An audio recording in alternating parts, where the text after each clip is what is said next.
How to invest your time wisely. If only I had more time. How often have you said that? In a sense, time is a universal leveler, because the powerful and rich have no more of it than do the lowly and poor. Furthermore, neither the rich nor the poor can accumulate time. Once it is gone forever. The course of wisdom, then, is to make good use of the time we have.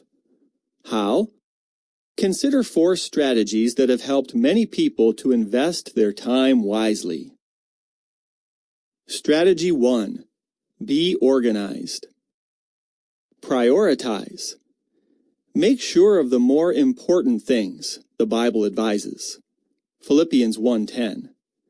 Prepare a to-do list of things that are important or urgent or both, keeping in mind that what is important, buying food for dinner for example, may not necessarily be urgent. And what may seem urgent, catching the start of your favorite TV program, may not be important. Think ahead.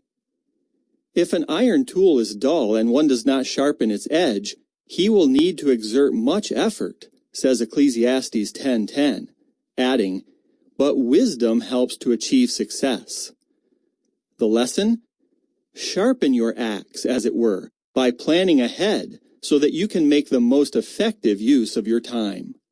Set aside or eliminate non-essential tasks, which do little more than consume time and energy.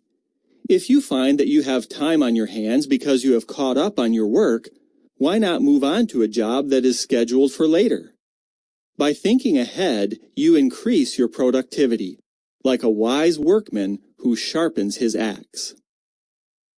Simplify your life. Learn to say no to things that are unimportant or that do little more than consume time. Too many activities and appointments can add needless stress and can rob you of joy. Strategy 2. Avoid time stealers. Procrastination and indecision. The one who watches the wind will not sow seed, and the one who looks at the clouds will not reap. Ecclesiastes 11:4. The lesson? Procrastination is a thief of both time and productivity. A farmer who waits until conditions are perfect may never sow seed or reap his harvest. Similarly, we could allow life's uncertainties to make us indecisive. Or we may feel that we have to wait until we have every scrap of relevant information before making a decision. To be sure, important decisions warrant research and deliberation. The shrewd one ponders each step, says Proverbs 14:15. But the reality is that many decisions involve some uncertainties. Perfectionism. The wisdom from above, or from God, is reasonable, says James 3:17. Of course, high standards are commendable. Sometimes, though, we might set standards so high that we invite disappointment and even failure. A person learning another language, for example, must be prepared to make mistakes, aware that he will learn from these. A perfectionist, however, would likely shudder at the thought of saying something incorrectly, an attitude that would impede his progress. How much better to be modest in our expectations. Wisdom is with the modest ones, says Proverbs 11:2. Moreover, the modest and humble do not take themselves too seriously and can usually laugh at themselves. You don't really pay for things with money. You pay for them with time. What to do between birth and death. Strategy 3.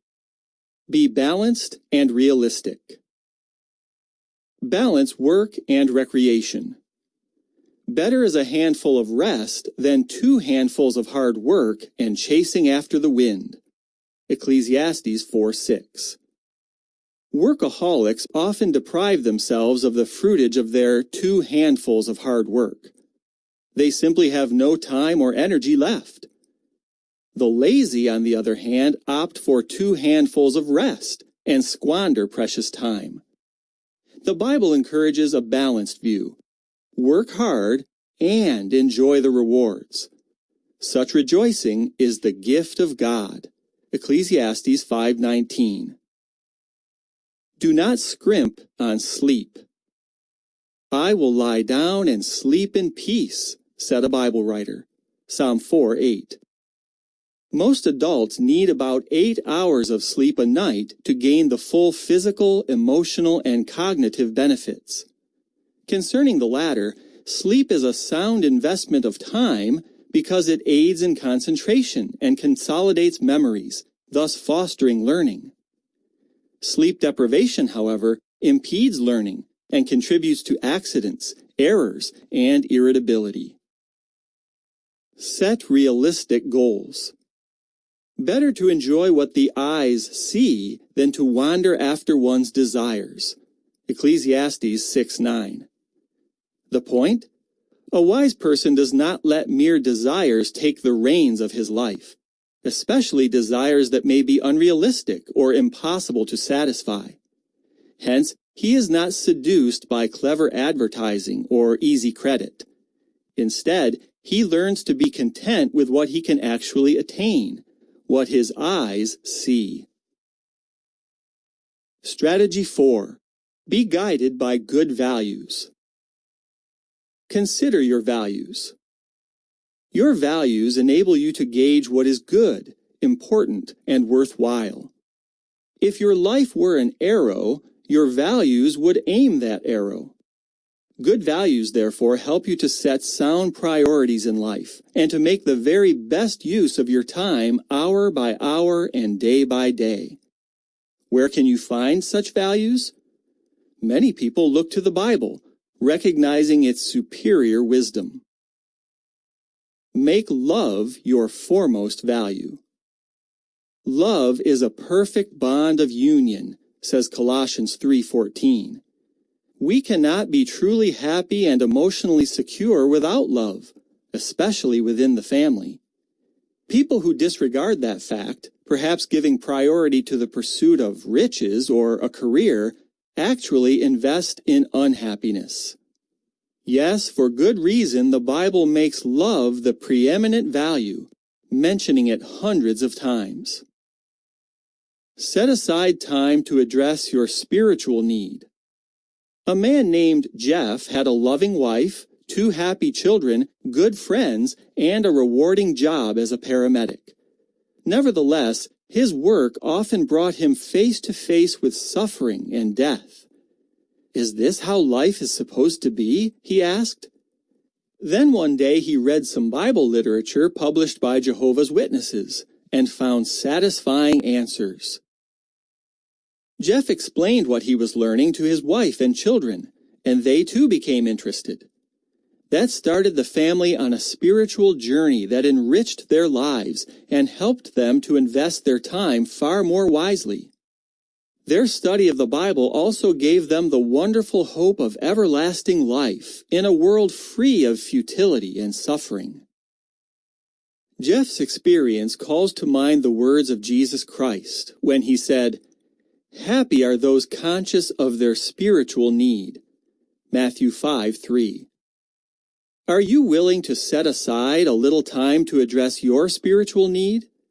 To be sure, no other investment will give you the wisdom to make the most, not of just each day, but of your life as a whole. Thank you for watching, and please don't forget to subscribe and hit the notification bell.